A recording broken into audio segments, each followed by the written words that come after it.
Yep.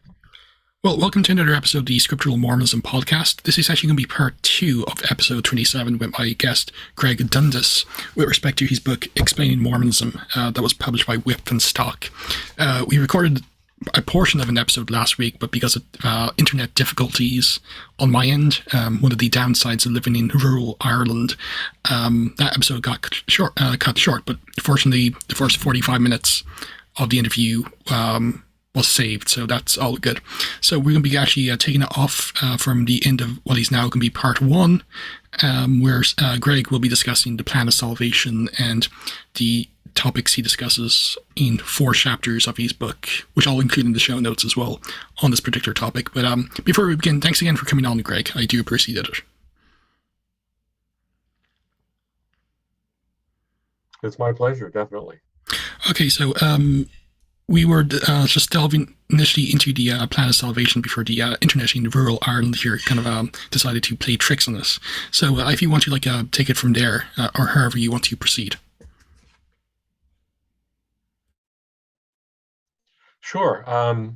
So I think where we left off, I was talking about the craving that human beings have for meaning in their life, and I had read that marvelous quotation by Dostoevsky in which he says that the worst punishment that you can dream of is to make somebody do something like Sisyphus, where he has to roll the boulder up the hill and let it come back, and then it comes back down, and then he has to push it again, and just activity without any conceivable meaning whatsoever.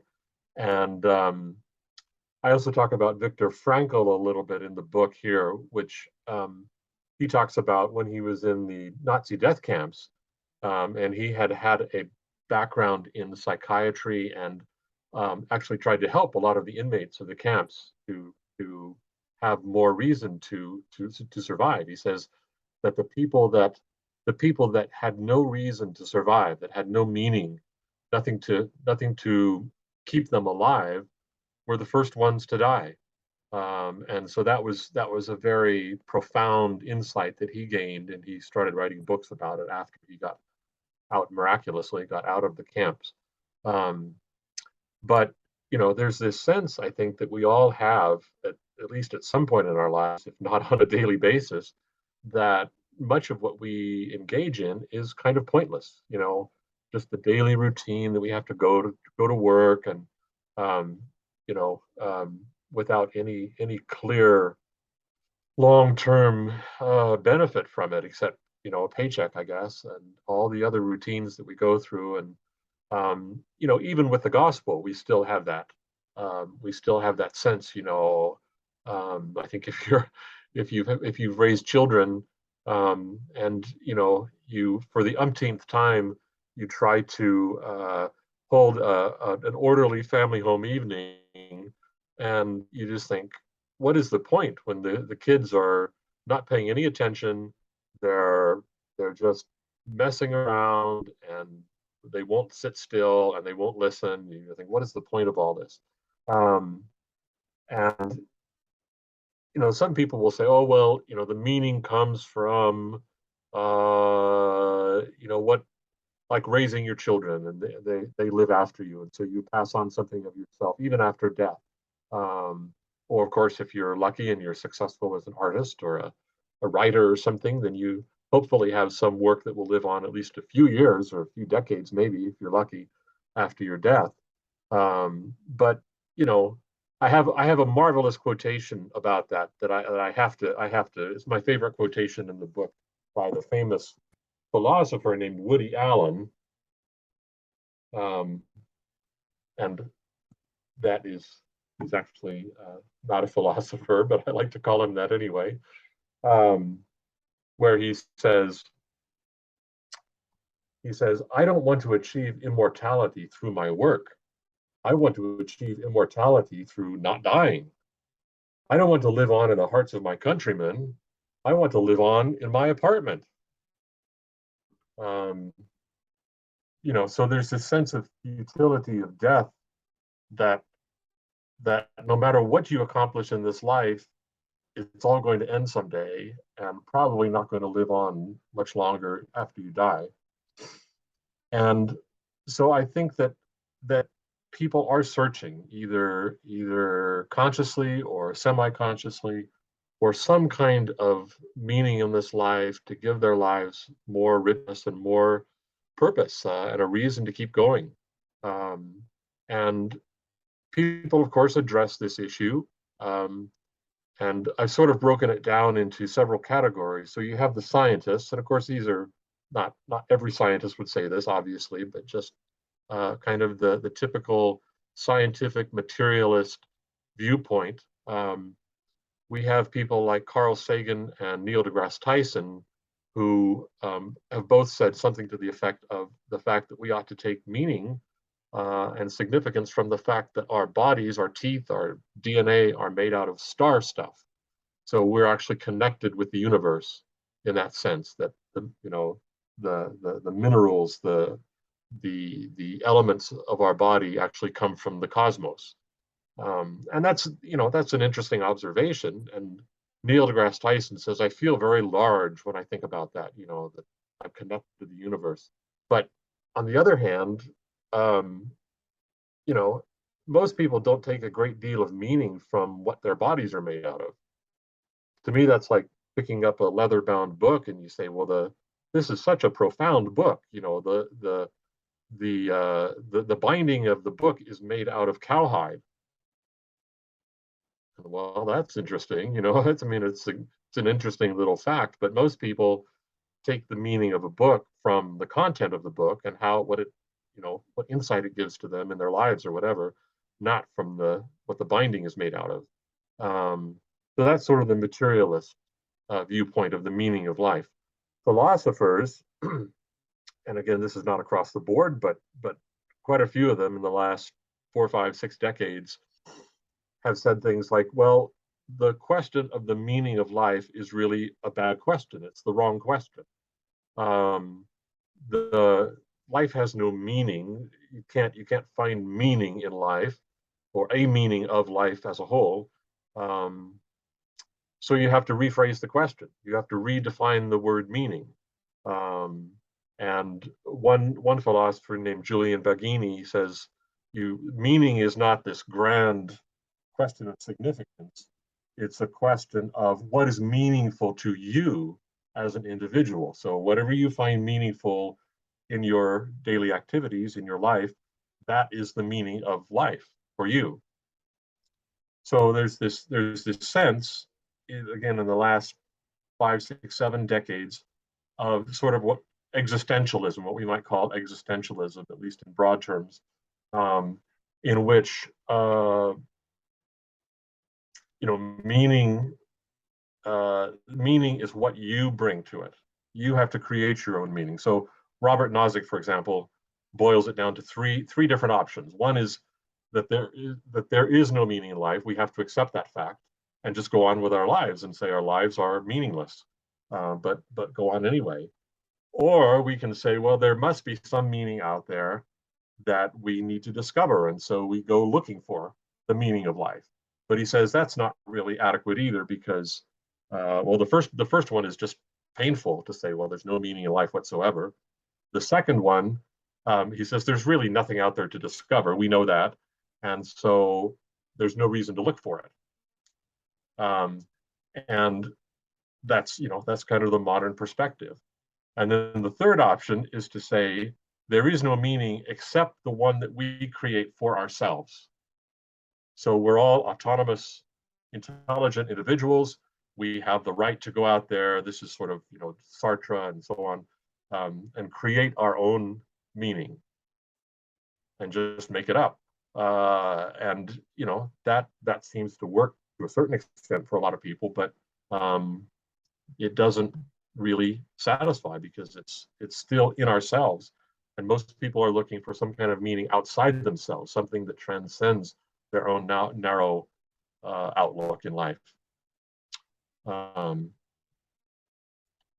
then we get to the traditional Christian view, if you will, which says, as far as I can tell, the traditional view or the traditional answer to that question of the meaning of life is that it's for the glory of God, that God created us, and we don't know exactly what his purposes were, but it's for his glory, and we should be satisfied with that. We have faith in God.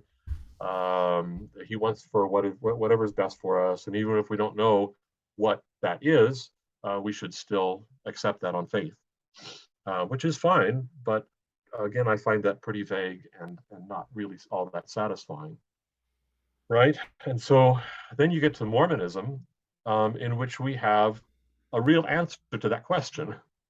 If you believe it or not is one thing, but we have, in an objective sense, we have a very clear, concrete answer to that question, which is that God put us here not without our permission, that we actually lived before we came, that we agreed to come here, and that his purpose for putting us here was specifically to grow up and mature and learn whatever we need to learn in order to become more like him. And that that that transcends everything. That's, to me, that's quite a remarkable answer when compared with all the other answers that are out there. Yeah, in fact, at the end of the which chapter is this? End of chapter 3, you discuss how it's, quote, fundamental Mormon doctrine in contrast to, say, the 1646 Westminster Confession of Faith and other traditional views of broad Christianity, that we existed before we came to this earth, and one of the purpose was that God did not just send us here simply for his own self-glorification in either condemnation to hell or election to heaven, but for us ourselves to be glorified and actually to grow and progress as well.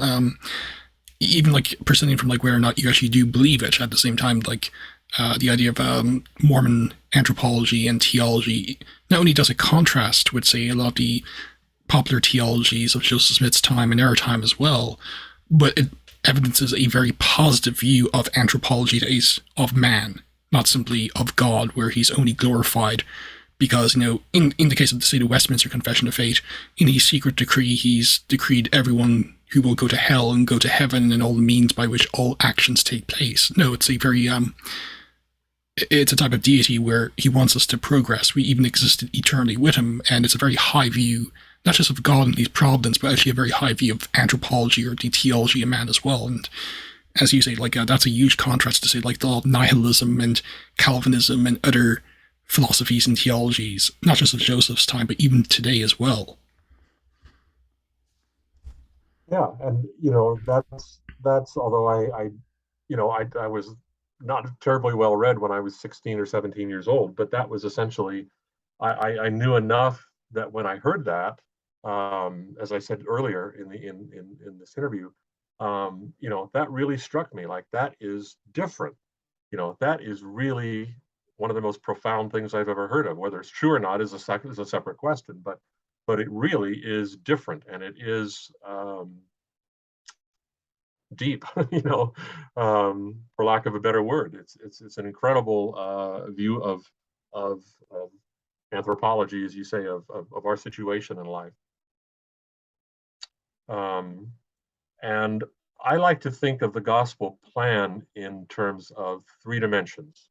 And I think I got this from Hugh Nibley at some point, that the gospel presents our lives in 3 dimensions, right? So you have a beginning, a premortal existence, a middle, which is our earthly existence, and then a postmortal existence. And very few religions have that. Some, of course, the worldly view is that we simply have one existence, which is the middle, which is a one-dimensional view of life. The traditional Christian view is that there are 2 dimensions. We have this life, we just kind of came here out of nowhere, and here we are, and then after we die, we go on to either heaven or hell, some kind of postmortal existence. But Mormonism, I guess you could go back to the ancient Gnostics or something and say they had similar views, but it's quite rare to have a religion that actually has a full-blown 3-dimensional view of life. And the idea of a pre-existence for me is kind of what makes the whole thing work, right? That we have the idea of a premortal existence has great explanatory power, in my view, to explain so many things about life. And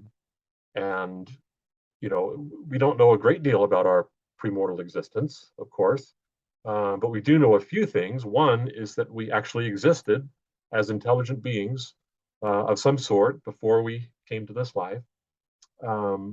We are children of God, not just his creatures, as in traditional Christianity, that we actually chose and agreed to come here. And and then the question is, well, how much did we actually know about how, what we were going to get into when we came here? And that's less clear to us from the revelations. But at least from my perspective, I think that there has to be some correlation between our premortal existence and the situations in which we find ourselves here, right? That there is some way in which we have been placed in a situation that will benefit us, given our given our weaknesses and given our limitations and given the point to which we progressed in the premortal life, that it isn't just random. I can't imagine that it's just a random situation that we're born into, because people are born into so many different kinds of situations, right? And of course, some of them are quite pleasant overall. People that are born into wealth and people that are born with excellent health and good looks and all those kinds of things, and then the people that aren't, people that are born into horrendous situations. And I'm certainly not saying, and I don't think this is a true doctrine at all, that somehow the people that were more righteous in the preexistence are blessed with more wealth and stuff in this life. I don't think that that's true, and I believe it was Joseph Fielding Smith that said that's not a true doctrine, because that leads to all sorts of problems of pride and so on. But I still believe that there is some degree of correlation, and part of what leads me to believe that, apart from just the logic of it, is that is a story that I share in the book about a young man who was LDS and had a near-death experience. And he had suffered all of his life from cystic fibrosis. And when he had but he had still lived a fairly normal life. He'd gone on a mission, he'd gotten married, he went to college before he got married. And I'll just go ahead and read a few lines from his description of this near-death experience. It's on page 70 of the book. And he says, I became aware of a voice talking to me. This is in his near-death experience, he has a kind of vision. And he says, there was no one that I could see, but the voice persisted. The voice said, you chose your disease and the amount of pain you would be willing to suffer before this life when you were in a premortal state. It was your choice. And he said, I became aware that this voice was familiar, a voice that I had heard not in this life, but in some previous life. He said, there was no question but that I knew who it was. There was enormous love for me in the voice. When he told me that it was my choice in a premortal environment to suffer when I came to earth, I was both astonished and incredulous. He must have understood my incredulity, because I was immediately transported to my premortal existence. There was a room that I was viewing from above and to the side, but at the same time, I was sitting in it. So he was like seeing himself in this vision. He was actually seeing himself in the premortal existence. I was both an observer and a participant. About 30 people were in the room, both men and women, and we were all dressed in the white jumpsuit type of garment, which is interesting. An instructor was in the front of the room, and he was teaching about accountability and responsibility and about pain. He was instructing us about things we had to know in order to come to earth and get our bodies. Then he said, and I'll never forget this, the young man says, you can learn lessons from one of two ways. You can move through life slowly and have certain experiences, or there are ways that you can learn the lessons very quickly through pain and disease. He wrote on the board the word cystic fibrosis, and he turned and asked for volunteers. I was a volunteer. I saw me raise my hand and offer to take the challenge. And, that, of course, we don't know that that actually happened, but I talk a lot about near-death experiences in the book. And, I think there's a great deal of evidence that these are based in reality, that they are not just hallucinations, that they actually happen to people. And in fact, to thousands and thousands of people have various types of these experiences. And so, I think that there's, um, well, we get into the question then of pain and suffering, in this life, which I think is a very profound question. And I think that if you took a survey and asked people, what is the number one reason why you don't believe in God? If you take people that are either agnostic or atheist and say, well, why don't you believe in God? What is the reason? What is the main reason? I would think that the huge plurality, if not a majority, would say it's because of the presence of suffering in this life and evil, right? And that's a profound philosophical, spiritual question that goes back to the ancient Greeks. If God is good and all powerful, why does he allow evil to exist and suffering to exist? Um, and I think that the Latter-day Saint doctrines have a pretty good answer to that. Maybe not a perfect, complete answer, but I think that suffering is something that we are expected to go through in this life because we learn a great deal from it. There's the well-known, very prolific New Testament scholar named Bart Ehrmann, who is an agnostic, and he wrote a book a few years ago, which I think is maybe his worst book, that talks about suffering and the biblical answer to suffering, which he finds is inadequate. And along the way, he quotes from the famous statement by Friedrich Nietzsche, where he says, "That which does not kill me makes me stronger." And he says, "No, that's not true. That's not true at all. Suffering," he said, "maybe it's true in certain individual cases that we can be strengthened by our suffering, but in most of the cases, it makes us a mess. It weakens us. It just screws everything up." Um, and I suspect a lot of people take that view, even people I know in the church take a very dim view of suffering. And I don't. Suffering is unpleasant, but I think it's beneficial in a great many ways. And I discuss this at some length in the book. I quote from, I haven't suffered that much in my life, so I don't feel justified in just saying, speaking on my own. But I do refer to three individuals who I think have suffered quite a bit and have had massive challenges in their life.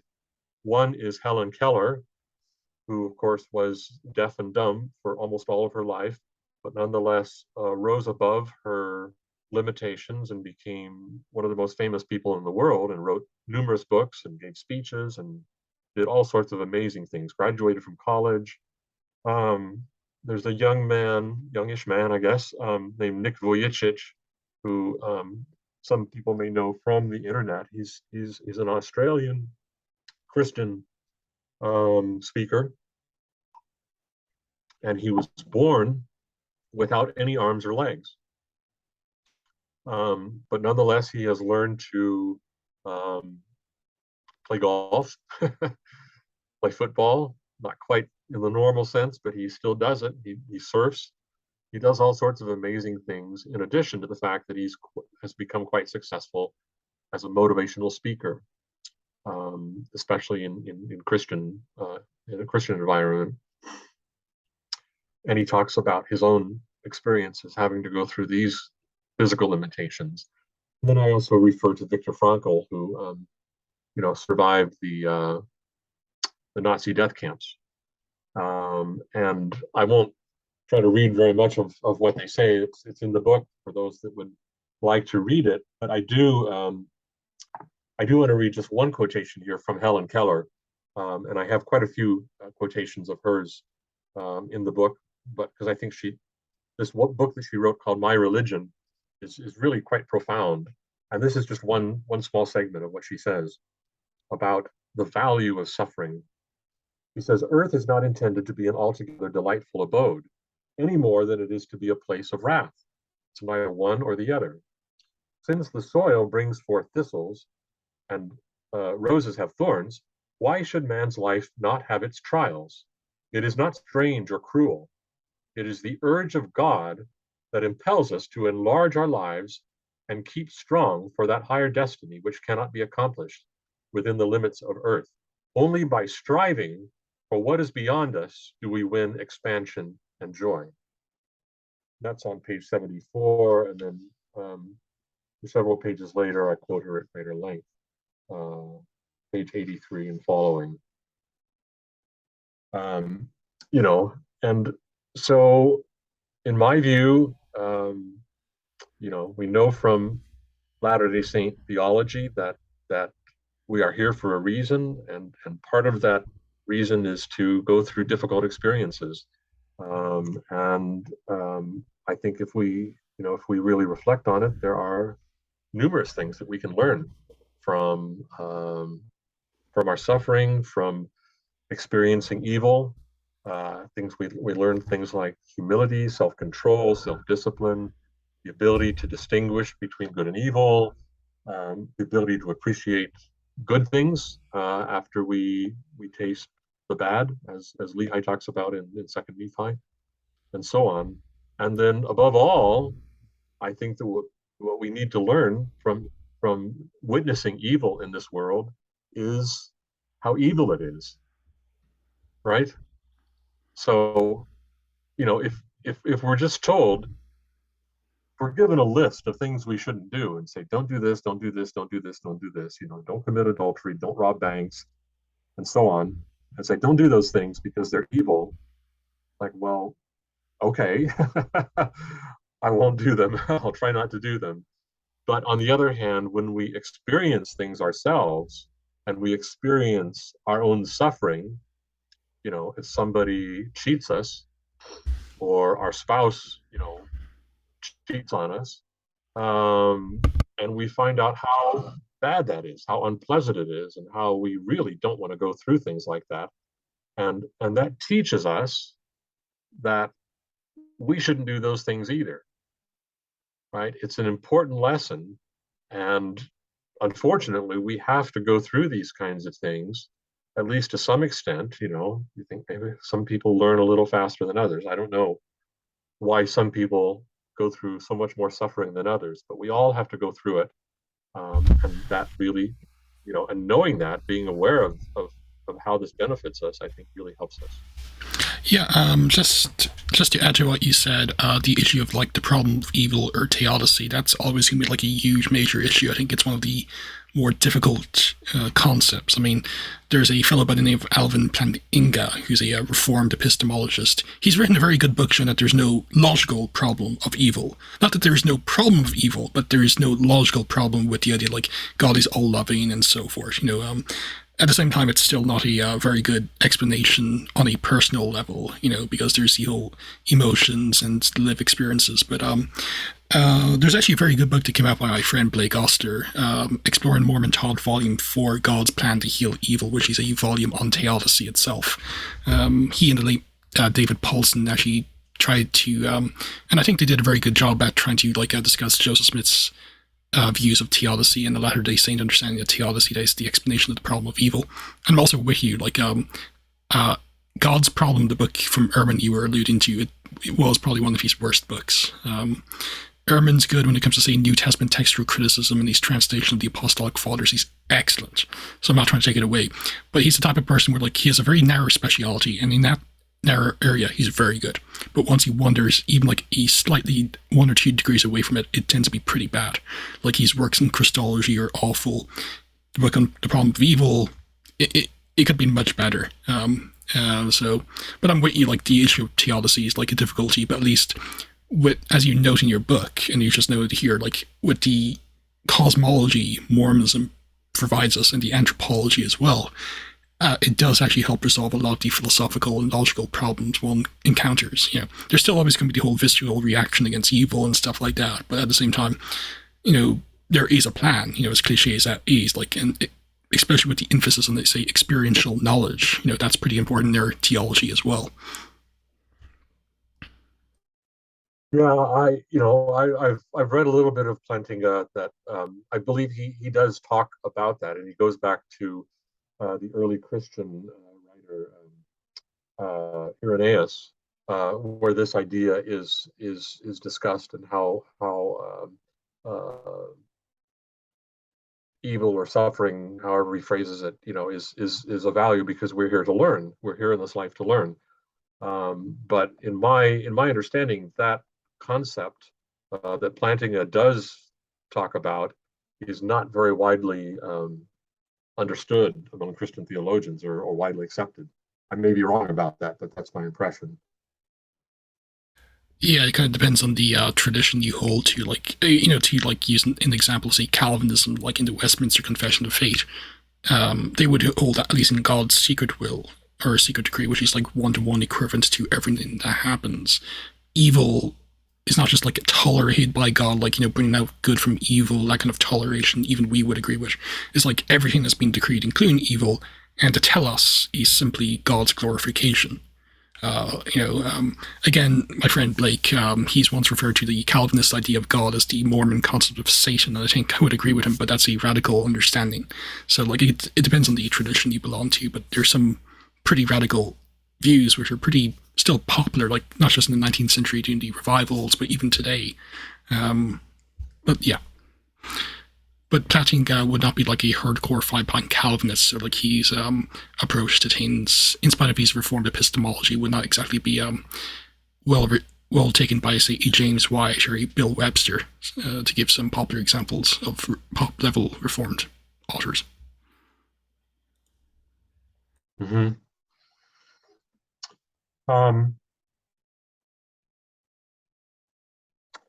So, you know, moving on, then we come to the question of life after death, and I have one more quotation. Hopefully, this is the last one, um, from the book that I was not aware of until I started writing this book, by Joseph Smith. This is on page 97, which really struck me as quite impressive. Um, where Joseph Smith says, "All men know that they must die, and it is important that we should understand the reasons and causes of our exposure to the vicissitudes of life and death, and the designs and purposes of God in our coming into the world, and our sufferings here, and our departure hence. What is the object of our coming into existence, then dying and falling away to be here no more? It is but reasonable to suppose that God would reveal something in reference to the matter, and it is a subject we ought to study more than any other. We ought to study it day and night, for the world is ignorant in reference to their true condition and relation. If we have any claim on our Heavenly Father for anything, it is for knowledge on this important subject." You know, and that really struck me when I came across that Joseph Smith was not just, you know, kind of talking about presenting some ideas to the world, um, that that God had given him, you know, but that he was fully aware of the significance of these issues, um, the issues of the meaning of life, of the meaning of death, you know, that are that are out there that people struggle with a great deal. He says that really is the core. That's the core of the whole issue is death. That death is the one undeniable, incontrovertible reality out there. We can argue about almost anything else under the sun, and yet we know that we're all going to die. And as I said a few minutes ago, that presents us with this quandary of what is the point of doing anything at all in this life if we're going to die. We're not going to be able to complete our work, so to speak. It's going to have an end, and probably most of what we do is going to die with us. And Tolstoy talks about that, for example, when he was already very successful as an author and quite wealthy, and he suddenly just had this, this crisis, this existential crisis, I guess, in which he said, what am I doing all this for? What is the point? What is the point? My friends and relatives are dying. I'm going to die someday, and he was really quite distraught, and that's when he became somewhat more religious. But this the most people, of course, in the modern world today, we just kind of try to put that out there as far away from us as possible, and people don't die at home anymore, and they die not necessarily alone, but we try to exclude death from our consciousness as much as possible in a way that I think was not the case 100 or 200 or more years ago. On the other hand, we have some pretty amazing stories of these near-death experiences. There are people that had said for years, like, what is his name, the escape artist, that said that he would, if it was possible for him to come back after his death, he would, but he didn't. And explain what was actually the afterlife was like. But I'm sure most of your listeners are probably aware of the whole book industry on near-death experiences. There's some very kind of lightweight popular books out there, but there's some really exceptional books that, given the limitations of scientific research on death, so you can't obviously ethically put somebody to death and then revive them and ask them what their experience was like. That would be criminal and immoral.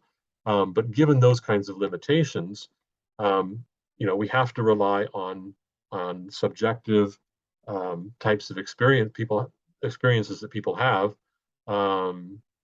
that are anecdotal, but in fact, some of them are quite impressive, and serious scholars have addressed this in numerous books. My favorite book is a book called Consciousness Beyond Life by Pim van Lommel, who is a Dutch cardiologist, and he has some really, he does a very, very in-depth study based on his job as a cardiologist. He's had a lot of people die on him. And some of them have been resuscitated, and some of them, not a small number, but a significant number, have had these kinds of experiences, and some of them are verifiable. Some of them are quite concretely verifiable. He tells one story in there about a woman, I believe it's a woman, who was dead on the operating table for several minutes, so her brain had shut down. But she was eventually revived, and she identified the people, the nurses and the doctors that were in the operating room while she was dead. And she spoke with one of the nurses, and the nurse verified her whole description of the operating room, where everything was and who was there. And the woman even said, "I remember that you took my dentures out and put them on this little cart," and she could identify where they were on the cart.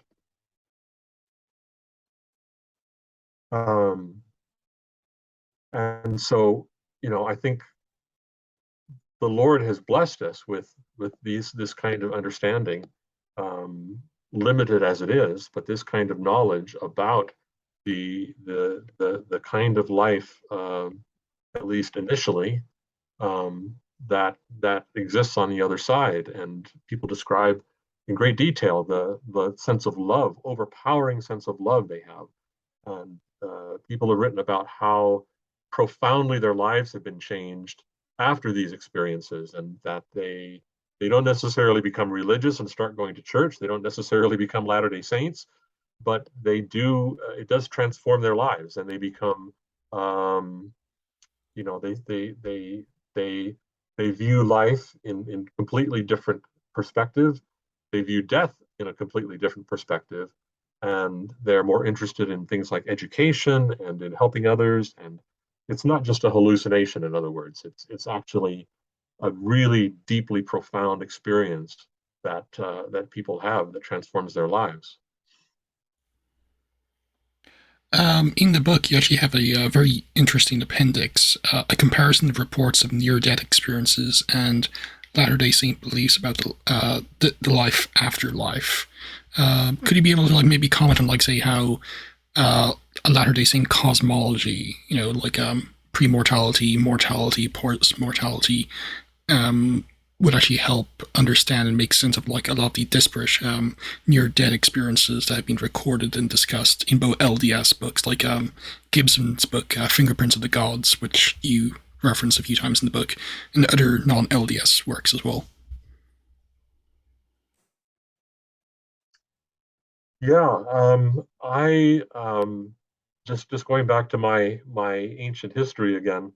Um, I came across this book called Life After Life, which started this whole movement, so to speak, of looking into these experiences that people, of course, had had for decades and centuries, but nobody really reported them or collected them. And Raymond Moody was the one that came out, I believe it was in 1975, with this book. Um, I went on my mission in '77, which certainly dates me. Um, but my father, who, as I think I indicated earlier, was not religious, but he did pick up this book and read it and was kind of impressed by it. And I didn't read it until I got back from my mission, and I was just blown away by the number of parallels that one finds in these accounts. And you know, some of them some of them are much more elaborate than others. Hugh Nibley actually had an experience like that, where he said he was on the operating. Well, I can't remember the circumstances exactly, but anyway, he did black out, and he said he saw this environment. He said he didn't see any individuals. He didn't see um, uh, God or Jesus or his dead ancestors, but he was in a completely different environment that was much more vivid. And he said his mind just exploded, so to speak. He said I could pick up all the math that I had missed as a young man. He said I could pick that up in 5 minutes. Um, and people do talk about that that you can learn over there much faster than you can here. They describe how vivid the world is over there. They many people have remarked that the world on the other side is more vivid, more real than reality in this earth. That and that's what we believe. That this life is kind of a, I like to think of it as a mock-up. It's a kind of an artificial situation that we were put here, but it's not reality with a capital R. Reality is where God lives. And people say that it's almost like a fourth dimension. Like there are sounds and music and visual things that you can see that are indescribable. They say normal earthly language is not capable of describing those realities, and they try to the best they can, but they say it's very difficult. Um, but I was anyway. I when I read that book, I was blown away. It talks about um, uh, people that have bodies. When they actually leave their body, and they're often in a hospital or something, and they go up to the ceiling in their spirit body, and in many cases, they say that they still have the same form, with arms and hands and so on, and they can see everything that's going on around them. And there's even a woman that afterwards, when she came back, she said she scolded the doctors in the operating room because they were swearing and using terrible language. She said, you shouldn't talk like that in the operating room. Um, and they have, of course, one interesting thing is that a lot of these experiences were had by church members, LDS church members, that were written up in a book in the mid 60s, which I can't come up with the title off the top of my head. But they were actually collected kinds of near-death experiences 10 years or more before Raymond Moody came out with his book, Life After Life. But it talks about these people that have these experiences, talk a lot about concrete experiences, direct experiences that they have with their relatives who come to meet them, deceased relatives. There have even been stories of people who meet, for example, a sibling that died before they were born. So they never met them in this life, but they meet them afterwards. And then after they're revived, they come back and they discover a picture or something like that of this deceased sibling that they met on the other side. And all of this, for me, corresponds very closely to what Latter-day Saints and what Joseph Smith taught about the afterlife. That it isn't just a question of an eternal picnic, as I like to describe it, of sort of frolicking on the grassy hills of heaven and things like that. And it's not just a matter of being in the presence of God and being overwhelmed with the beauty of God or something like that. It's actually, Joseph Smith talked about the sociability that we will have with the same sociability that we have in this world with our fellow beings, except that it will be coupled with eternal glory. And that is a perfect definition of these kinds of experiences that people have had. As you said, there are numerous elements that I talk about in the appendix here. The idea of a pre-existence. Some people mention that they clearly went back to a world that they had existed in before their life. As I say, they have a much greater sense of purpose in life. They often talk about the fact that they understand suffering as having greater meaning than they were aware of before, and all sorts of things like that that are just really quite striking. They talk about the quest for knowledge, both here and in the hereafter, that it is important. One person said that he understood now after this experience that life, that he should learn in life, that education was important. And he said the truth is that we will be able to learn much more quickly after this life. And so you might say, well, what's the point of learning now? Because we're very limited in what we can learn in this life. And he said, even so, he still understood that it was important in this life to get as much education as possible, even though we're going to learn much more afterwards. But we're still here to learn as much as we can, given our limitations.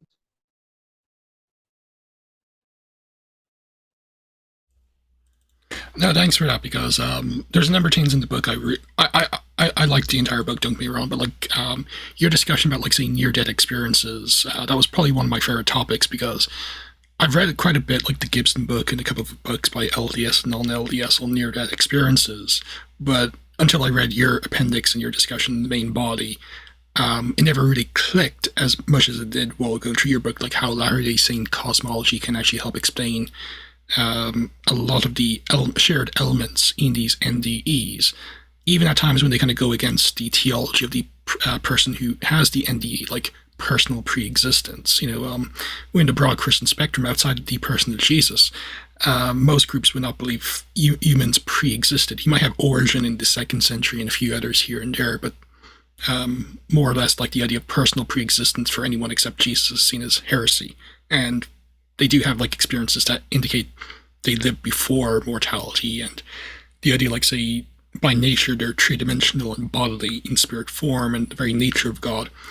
I really actually did enjoy that, so thanks for that. Yeah, no, people have to study it on their own and make their own decisions about it. But I find the whole thing just quite remarkable. Just really, the more I got into it, the more fascinated I became that this is real. These things are real, and it really brought home to me the reality of our teachings. That these are not just doctrines out there. They're not just nice ideas. They're not just even profound ideas, but it's real. And of course this is only a taste of what awaits us in the hereafter. But I think I think the Lord has blessed the world with these kinds of experiences that people can take some comfort in. So, there's I don't think we want to go on too much longer here. There's a lot more that we could talk about in the book. Well, yeah, that's true. I think we've whetted the appetite of the people with this kind of overview. So, again, the name of the book, of course, is Explaining Mormonism, a Believing Skeptic's Guide to Latter-day Saint Worldview, Wipf and Stock. So I'll, as with the previous portion of the episode, I'll include the link to the paperback as well as the Kindle, and also there's a hardback for those who want to pursue a copy, which they should.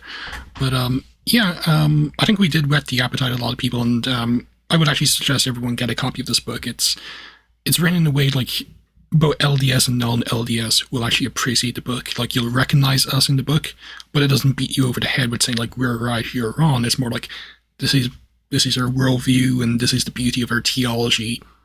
Have at it, which I thought was very good. But if someone wanted to get into contact with you, Greg, is there a way they could get in contact with you?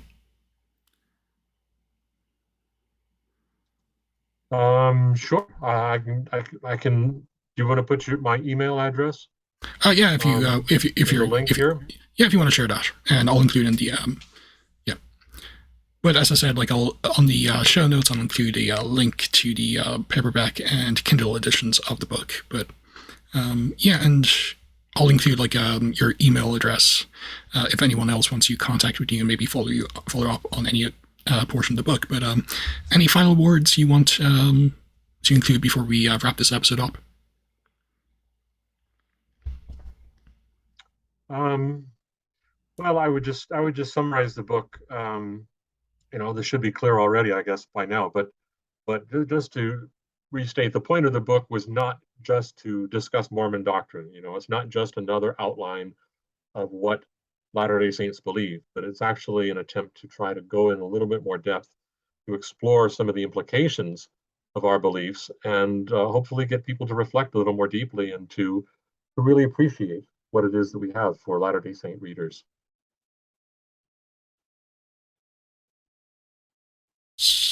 Just on that, if for those who are interested, I'm going to be presenting. I'm preparing a paper which I hope to present at the next fair conference on Christology and anthropology and how that framework we have answers the issue of Christology. Like, because in many traditions, you either have a very high view of man, but you have a low Christology, or vice versa. And I would say, like, our theology allows for both a high Christology and a high anthropology because of our belief in pre-existence. So I'll be discussing that hopefully at the next Fair conference. So I just thought I'd share that with you and others as well. I've written about this previously, and I hope to expand upon it. And there's going to be some overlap with what you've said in your book as well, which is something I really did appreciate as well. So I'm glad it's not just myself and Blake also have kind of caught on to this. Right. But thanks again. Greg, again, thanks for coming on to part 2. And hopefully this will be the Ratakon of episodes, and it will be the best one for you Star Trek fans out there. But again, Greg, thanks again for coming on. And thanks again for writing the book. I thought it was really informative and well done. And hopefully everyone who listens to this episode will track down a copy, whether in print or for some odd reason the Kindle edition. As you may tell, I prefer print. But be that as it may, it's a very good book, and it's going to be, and even if someone wants to disagree with the church, I think it's a very good overview of the various topics, including the discussion of NDEs, which I thought was one of the best discussions in an LDS, and not just an LDS, but even a non-LDS venue for that. So really do appreciate the work you've done on that. So thanks again, and hopefully we can actually have you on again in the near future if you want to discuss even ancient Roman or Greek languages or civilization. Maybe you can answer that question from Monty Python: what have the Romans ever done for us? But until then, thank you again, and hopefully people will get a lot of enjoyment of these parts 1, part 2 of the this episode. So thank you again. Very good. God bless.